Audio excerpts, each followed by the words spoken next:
Right. So naturopathic medicine really, the tenets of naturopathic medicine include A, first do no harm, B, remove the obstacles to cure, right? So figure out what's causing your patient to have what we call dis-ease, D-I-S hyphen E-A-S-E, so some imbalance in the body. And then the third is doctor is teacher. Right?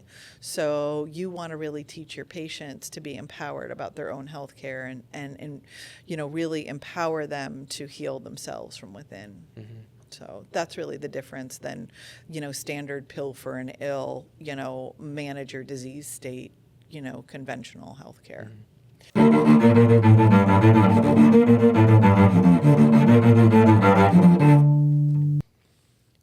So today I have on the show Dr. Kendra Becker. Good to have you. Thanks for having me. Okay. I just wanted to go over some of your credentials and background. Sure. So you are a board certified nurse practitioner and integrated physician. You are an adjunct faculty at 2 universities. I am. You've given lectures across the country on topics such as autism, allergies, the immune system, and genetic mutations. You've authored 2 books entitled A Delicious Way to Heal the Gut and All You Can Eat. Correct. And you've been chosen as one of Connecticut's top naturopathic doctors and 10 best APRNs. Correct. That's a list of accomplishments that you've been able to achieve. With the student loans to prove it. That is a good topic. So is that something a lot of nurse practitioners, physicians face going through school and getting out? Absolutely. And it was, so with my bachelor's degree, my parents paid for my bachelor's degree, and then they said, we'll get you through college and anything else is on your own. And so then when I decided to go back to medical school, I took out a loan. I just took out a loan. It was easy. You go, you sign some paperwork, you give them your Social Security card, and they pay for school. And they give you, $350, which was a lot of money back then, left over after they paid for your school. And then you don't realize that you defer the payments through school. You defer the payments I was able to defer them for 24 months after I started practice. And then it's payment after payment after payment. And what we paid for school was outrageous. And I'm 20 years in and I still have 10 years left on my student loans. Wow. Yeah, it seems to be a big issue with not so much like a registered nurse, but when you go past that, I know the money is just crazy and the loans and everything. And my situation was really unique for my APRN because I had actually completed schools concomitantly. So because I was this weird unicorn and nobody knew what to do with me, the lion's share of my credits transferred in from my medical degree into my master's. So I literally only had a clinical year left to finish. And so that program itself was inexpensive. I don't have loans for that, but medical school, outrageous. Yeah. So tell us a little bit about your history, your journey from being a nurse to then a nurse practitioner and then going to medical school, and what was the motivation for doing all that? And then I guess towards the end, what is a naturopathic doctor? What is that physician role? Absolutely. So I graduated from nursing school in the biggest recorded nursing glut in history. It was the mid-90s. So I couldn't get a full-time job. I couldn't really get training, but I could work per diem in 6 different hospitals, and they would throw me in and be like, here, figure out how to calculate the SWAN. So I didn't want that. I only wanted to work in the ICU. I only wanted to be at the epicenter of, in a medical center that was at the cutting edge of research, which was unusual. New grads don't go into the ICU. I did. So this was, really before the internet, wrote letters and applied to 17 hospitals on the West Coast of the United States. I'm a product of the 80s. I watched Top Gun entirely too many times and wanted to be in San Diego. And one hospital wrote me back, interviewed me over the phone, and offered me a job for exactly the job I wanted, which was they were going to train me for 12 weeks in the ICU. They were going to split me between cardiac and trauma, and then they were going to let me go and I could work 12-hour shifts. And I was like, what's better than doing that at 22 years old? So I did that for 5 years. I did cardiac ICU, trauma ICU, and pediatric ICU, and just rotated through and was always the girl that was like, oh, you need a float? Like, I'll go anywhere except for the medical ICU. That's gross. Don't do that. And then I was admitting a patient onto the cardiac unit, and it was the standard chest pain rollout MI.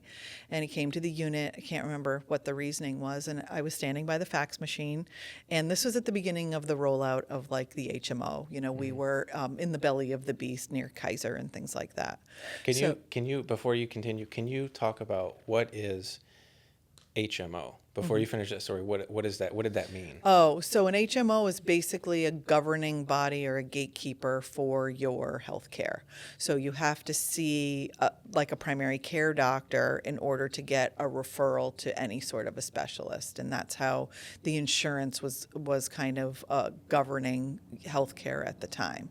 So everything was protocol based. There was really no art and science left in medicine.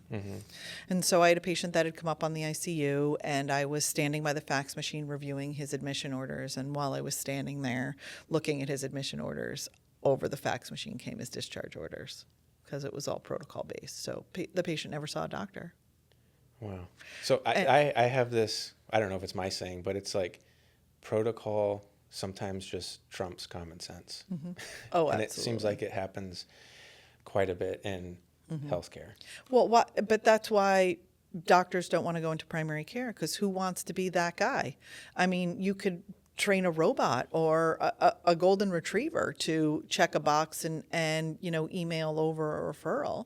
I mean, there was no art and science left in it. And so I just really had an aha moment about, like, we have to do better for our patients, and I wanted to do something better. So that's why I left nursing. So do you remember what happened to that patient? Like, did they just... He was probably one of thousands that I saw. It was chest pain, rule out MI, purple pill, come back in 3 months. When the blockage is worse, then they would put a stent in, and then the stent causes problems, and then you'd see them every 3 months until they either dropped dead or had open heart surgery. And that was just the routine in the cardiac ICU.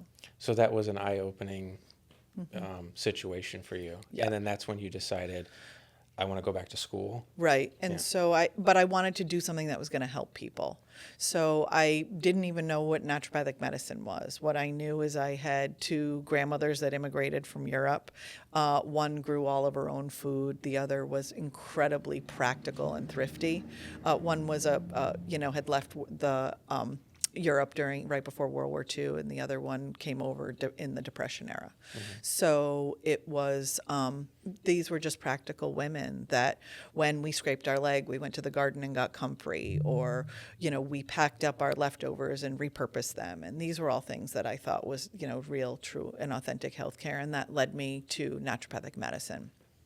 I was living in California at the time, and California didn't have any regulations to protect naturopathic doctors, so I just did some research. My family was in the Northeast, and so I went back to school in the Northeast.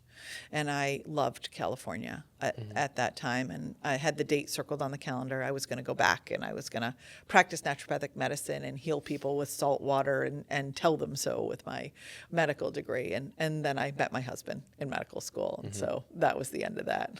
Yeah. So your husband's a physician too? Yes, he's a chiropractor though. Oh, okay. So yeah, and we've been practicing together for over 20 years. Yeah.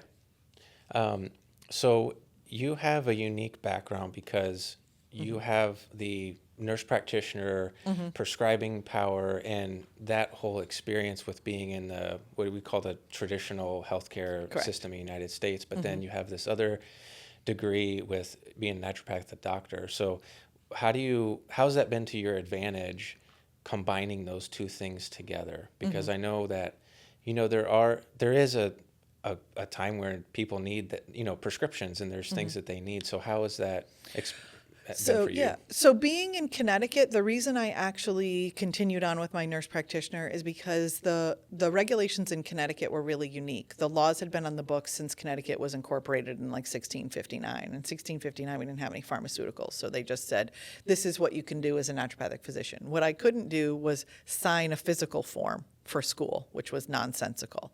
I couldn't prescribe doxycycline for Lyme disease in the Lyme capital of the world. So there was a few like little moronic incidences that really gave me the impetus to go back to nurse practitioner school. Oh, and I don't accept insurance in my practice, but when I started 20 years ago, I did. And I was actually billing at a higher rate as a nurse practitioner over a naturopathic physician, which is a conversation for another day. But we all know that healthcare really isn't about health. So, I mean, I think that explains it. So that's why I went back and to school. And because of the way that I had done it, like I said, it was really a slam dunk. It was a minimal effort for me. I had a baby during school. I took her with me to classes. And funny story, my last class in nurse practitioner school, I had already been board certified as a naturopathic physician. My husband and I bought another house, and then I had a baby. And so I go in to do my exit interview, and she's like, Kendra, I have to give you a B. She's like, I'm sorry. It was the only B I had ever gotten in the program. And she said, I just really feel like you did B work. And she's like, and I feel like you did B work because you're just done. And I was like, I'm done. Give me the B. I just wanted out. You know what I mean? Yeah. So I was just ready to kind of start my life. Yeah. So that's really what I do. I really use the prescribability for things like doxycycline if I need it. The other thing that I use it for now, of course, in our post-COVID apocalyptic era is, ivermectin can be really helpful. Do you have problems getting a hold of that, or did you ever try to use it? Did you have problems getting a hold of it now? So during COVID, interestingly enough, I'm licensed in several states. And so the only state that really gave me pushback about it was Connecticut. Anywhere else I could prescribe it. And they would take any prescription that I put through, because usually a standard prescription for parasites was a 5-day weight-based. But I wasn't really having trouble, thank God. I was grateful for that. I'm trying to think what else I prescribe. And now I use thyroid medicine. So with a lot of my patients, that 10 years ago, I actually carried on the shelf as, a thyroid glandular. And then, I had some visitors at my door that, forced me to take that off the shelf. And so I do prescribe thyroid medicine as well. Yeah. So how do you work in Florida and Connecticut? So in Connecticut, I practice under both my ND and my APRN license. Both licenses are active, and I carry malpractice policies for both. Here in Florida, they do not recognize my naturopathic doctor. The license doesn't exist. If I practice naturopathic medicine, it's actually a felony in Florida. So I could go to jail for up to a year for telling people to eat their medicine. But, there's a few things in Florida that are a little special. So here I practice exclusively under my APRN, and I practice under the umbrella of family practice. So I do what's called holistic family practice. Yeah, yeah. So do you go to if your patients ever have to go to the hospital, do you have privileges there, or do you, how does? No, I keep my patients out of the hospital. Yeah. I'm in the business of that. If somebody needs to go to the hospital for a broken bone or something like that, they can see the doctor that's there, have their wrist set, follow up with an orthopedic that I have a very friendly relationship with, and carry on that way. Generally, the local hospitals here will have a hospitalist system. So once a patient is admitted, they'll go on the service of the hospitalist, and they'll manage their care while inpatient, and then send me a follow-up report. And are you seeing it seems like just even probably since 2020 and COVID started, there's a lot of people that I just see a lot more people who actually want to be healthy. They're looking for just alternative things, and they're trying to eat healthy. They're trying to live a healthy lifestyle. Have you noticed that trend of people trying to look at more natural type things? Has there been like a boom in the last few years? I feel like my practice in and of itself is a microcosm. I'm not cheap, and you're paying cash out of your pocket. So my opinion is most of my patients come in the door pretty committed, and they've done the things that they can do on their own, and they need a little bit further testing or a deeper dive into their health by the time they get to me. Overall, I definitely think there is I think more so than a trend of healthy eating, healthy lifestyle, because now it's defined so differently. differently for Yeah. people, right? Plant-based diet, carnivore diet, Whole30 diet. I mean, it all depends on kind of where you're at in your healing trajectory. So I think that the awareness of that is there, but I think what I've seen over and above all of it is the level of suspiciousness of medicine, of conventional, what we call in our world Rockefeller medicine, which is a conversation for another day. Yeah. So what is the main difference between traditional healthcare and what you do? I know that there's like a list of like tenets that is like, first do no harm with naturopathic. So like just talk about some of those tenets and like what just the main differences between the two types. Right. So naturopathic medicine really, the tenets of naturopathic medicine include A, first do no harm, B, remove the obstacles to cure, right? So figure out what's causing your patient to have what we call dis-ease, D-I-S hyphen E-A-S-E, so some imbalance in the body. And then the third is doctor as teacher. Right? So you want to really teach your patients to be empowered about their own health care and really empower them to heal themselves from within. So that's really the difference than, standard pill for an ill, manage your disease state, conventional health care. Have you ever worked with insurance companies at all? I did prior to 2013. Yeah. And that's when you said that's when the HMOs? No, the HMOs rolled out in the mid-90s. And I wasn't a doctor then. I wasn't a doctor till 2005. But, I knew the system was corrupt from the beginning. And I really tried because you're trying to bring holistic medicine to the people and you want everybody to have access to it. But after that, I was getting audited left and right. They were denying claims. You're chasing $67 for 6 months. It's insanity. So I, lowered my prices. I offered a sliding scale. I treated 10% of my practice for free. I always have, and ask people to pay me in cash, and they can use their HSA cards or put it toward their deductible.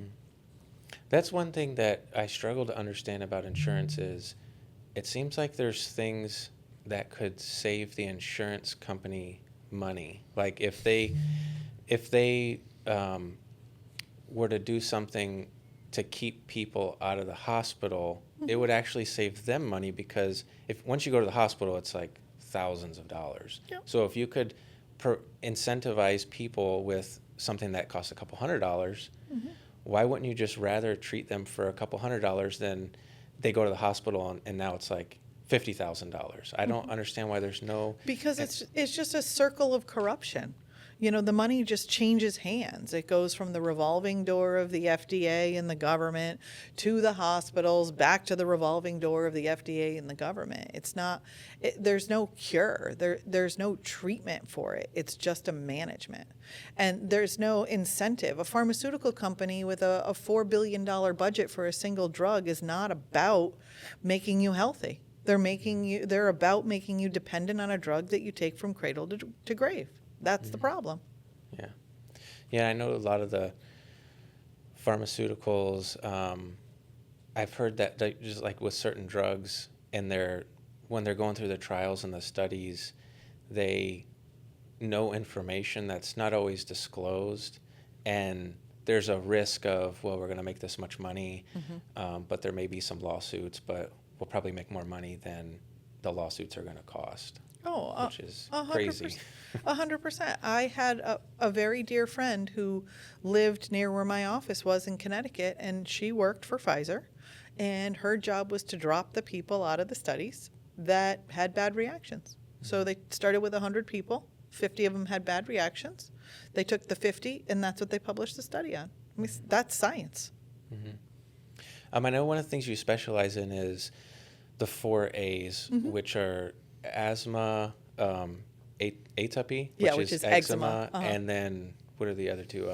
Asthma, atopy, which is eczema, autism, and allergies. What are with the allergies? When I was growing up, it seems like these allergies are just something that has exploded. I don't know if it's just covered more in the media or if there is a epidemic or whatever you'd want to call it, but I just don't remember all these allergies.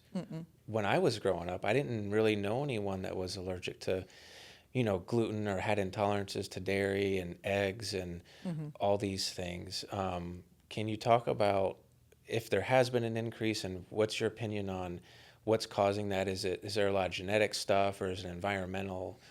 Yeah, I think it's largely environmental. Do you happen to be a Cobra Kai fan by any chance?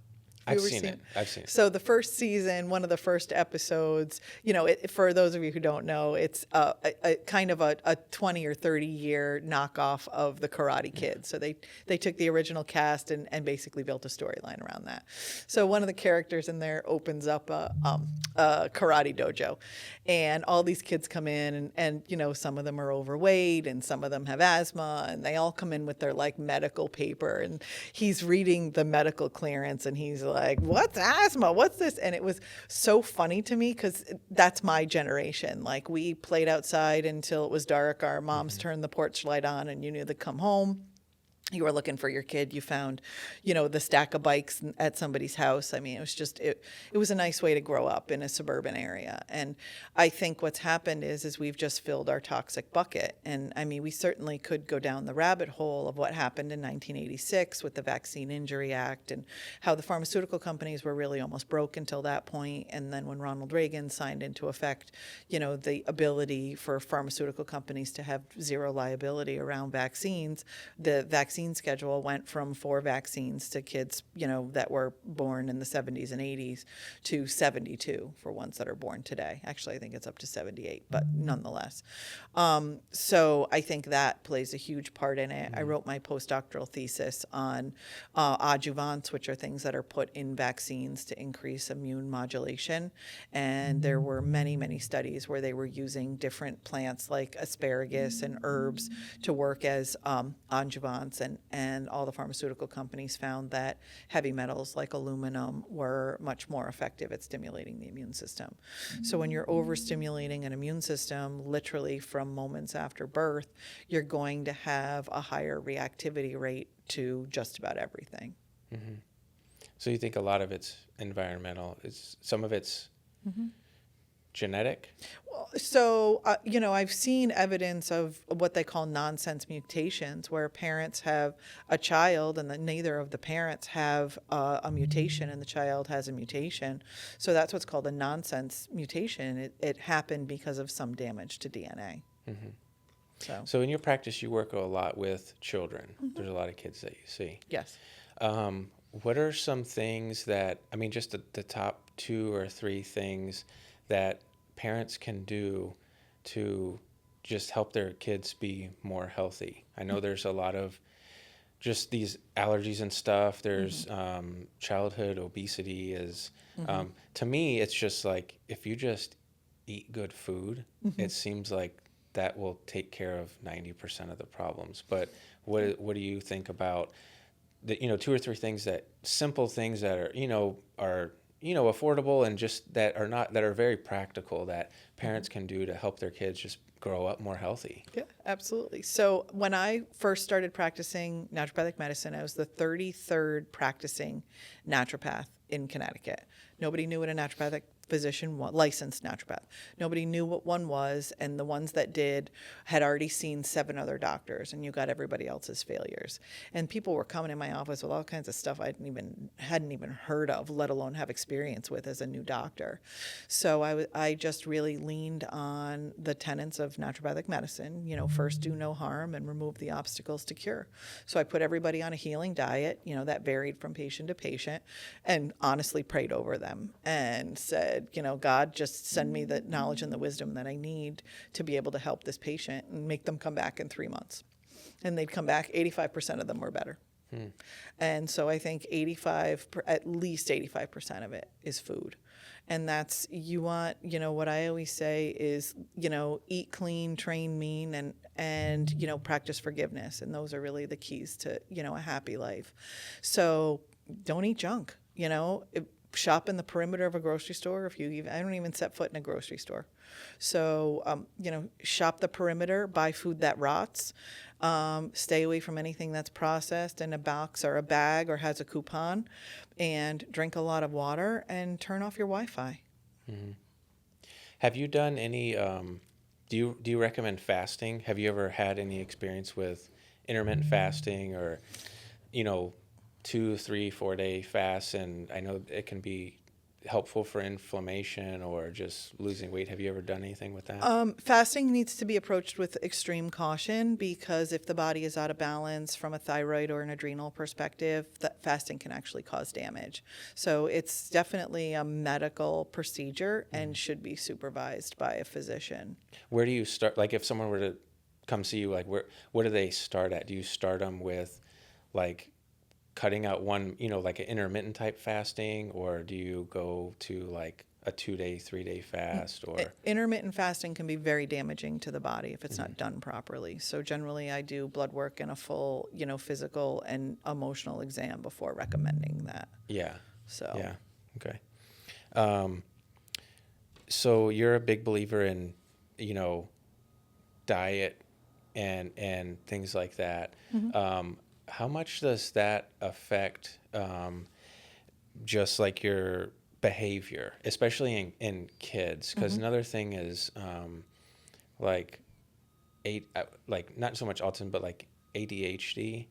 I don't know. In my opinion, it's like it seems to be over diagnosed, or it's again one of those things. Growing up, it just didn't seem like there was that many kids who had ADHD, and now it's just very prevalent. So how does diet affect that? And is there an overdiagnosis of that, do you think, and an overprescribing of medications?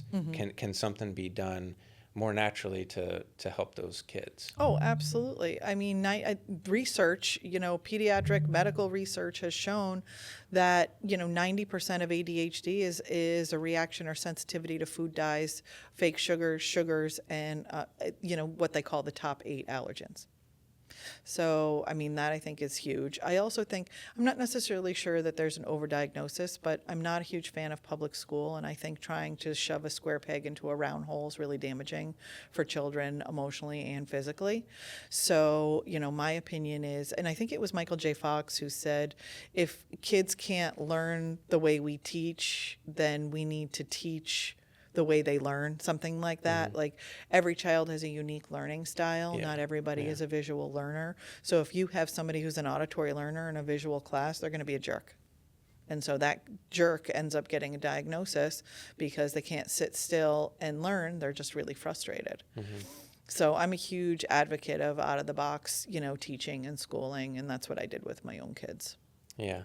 I think sometimes kids just need to be outside, exercised and, Yep. running around, and it can be beneficial to just their behavior and attitude, and probably need to spend less time on the iPads and things like that in front of the screens. For sure. So, so I know you recently were involved in, you were trying to get into a public hospital board, running for to be elected.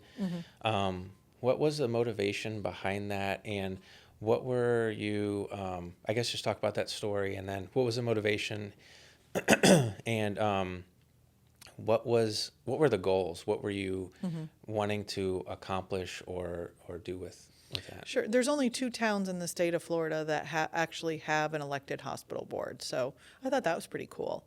I ended up not being eligible because of election regulations. I hadn't been affiliated with a party for 365 days. So I had to withdraw my nomination because of that.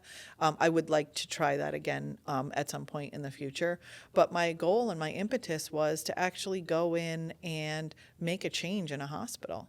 I didn't want to push through a big fat pork budget that, gave, extra money to friends of contractors and things like that. I wanted to actually change protocols and bring a holistic perspective to the board. That didn't happen. So what are some things, I like to ask, these 3 questions of what is healthcare doing, not just hospitals, but just in general? What is healthcare, doing right, and what are they doing wrong, or what needs more attention?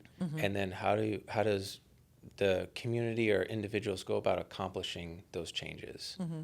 What is healthcare doing right? I think trauma medicine's pretty good in America. I do still think they give too many antibiotics, even in trauma medicine. But I think if I'm going to get run over by a bus, take me to the nearest trauma center for sure. Other than that, I would stay away from the hospital. I don't know. I think you're younger than I am, but we used to watch Little House on the Prairie as kids, and I remember there was one episode where one of the kids on the show had to go for surgery, and the whole town prayed over her, and talked about the infections and the potential death and things like that. And I think that's the perception of where we're at with hospitals, which I don't think is bad. I don't think you should willingly want to go to a hospital, sign up for a voluntary procedure. I think you should go to a hospital if you're almost dead. So, but I think really the community, people need to talk about it. I do find that there's some complacency in Florida because we do have liberties here that that don't exist in other states. So I think the complacency can be really damaging because there's still legislative creep. There is still a lot of slow moving, silent, changes that are made that can really infringe on our rights and our access to health care. I think one of the things about the hospital too is that a lot of people are treating the emergency room as their primary care doctor. Yeah. And I think that is, a lot of that can be prevented. And I think a lot of it does get put on the hospital because people aren't more proactive. I mean, if someone shows up to the emergency room, the hospital's gonna do what they do. Right. But I think some of it, can be put back on the patient too. You need to maybe see a doctor, do something a little bit more preventative, so you don't so you're not coming to the emergency room when you need health care. Right. Well, I think the biggest problem is the system. The American Medical Association and the insurance company bogarted what we did with primary care. Naturopathic doctors have been trying to get licensure in Florida for over a decade. They could be access to primary care. The nurse practitioners fought for several years about trying to be access to primary care. You can't walk into a doctor's office and say, my elbow hurts, I need to see a doctor. They say, come back in 3 months. So, I mean, the system itself is broken. So that's why people default and go to the emergency rooms, and emergency rooms are overrun, and they'll, give you ibuprofen or do an ultrasound on your knee, but ultimately they turf it back to the primary care doctor you don't have. That's a problem. I mean, I agree with you. Healthcare is very personal and should be something you're taking care of yourself. You should be eating right. You should be practicing forgiveness. You should be drinking water. You should be sleeping properly. But, people need more support in those regards as well, or at least reminders. Is there anything that you're really excited about with, I know there's some changes with like RFK Jr. being in charge of HHS. Is there anything that you've seen that you're really excited about that changes? Like I know you mentioned food dyes, and I know that was a big thing that he had. But is there anything you're really excited about that you could see coming down the pipeline, or anything that you're kind of weary of? I'm weary of most of it. I'm looking forward to the forensic audit of the pediatric vaccine schedule. And that should be coming shortly as well, according to RFK. So we'll see. Okay. Anything that you want to, discuss that we haven't talked about? I always want to make sure people talk about what they're most passionate about and they get across their message. So, anything that you want to mention that we haven't discussed, or you want to bring up? No, I think we covered it. Okay. I do want to ask, how do people get a hold of you? How do they, if they're interested in learning more, if they want to, come see you as a patient, how do they get a hold of you? And talk about your two different locations. Sure. So I do in-person and virtual appointments both in Connecticut and in Florida. You can go to my website, which is drkendrabecker.com, or you can reach out through my Facebook page, which is also drkendrabecker.com. I will say since Trump took office this year in 2025, I have been censored way less and put in way less Facebook jail. So my page should be out there if people are interested. Okay. And then when you do your virtual visits, like you'll like write lab work and stuff, and people can just go to their local lab, and then you get the results, and then they'll have like another follow visit with you. And Yes, correct. yeah. Yep. Do you prefer to have the first visit like in person, or can the whole thing just be done virtually? With telemedicine, you have to have one in-person visit a year. That's what's required by my malpractice. So depending on the urgency, sometimes we'll do the initial visit virtually, but I do ideally like to have one visit in person. I know telemedicine is like exploded a lot during COVID because there was the whole contact issue and stuff. But I mean, they're even doing nursing stuff at the hospital with like admissions and stuff virtually. So I know that's a big, new thing. So when did you start doing that?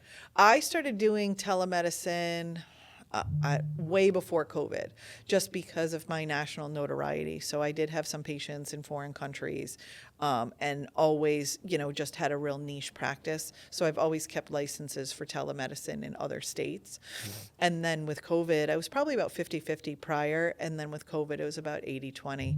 I didn't ever, teach my patients to live in fear. So the ones that had in-person appointments during COVID came into my office without a mask because I had signs on the door saying you're protected under the Fourth Amendment here. And so, again, I practiced with my husband, and people said his practice actually got really busy during COVID because people had a place to go where they could literally feel like they could socialize, get out of the house, and not have to wear a mask. So he had patients that always, thanked him and were very grateful that, our office was open, we were running, and nothing really had seemed to change, and we didn't buy into the fear mongering. Okay. Well, I think we covered just about everything. So thanks for coming on. I know you got a busy practice. You're actually leaving here you're speaking at a summit. Summit I'll right send you after the this. link. Yes. Okay. Yeah. Send me the link. So thanks for coming on. Thanks for taking the time to be here. And I appreciate your perspective and just hearing about your practice and everything you're doing. Awesome. Thanks for having me. All right.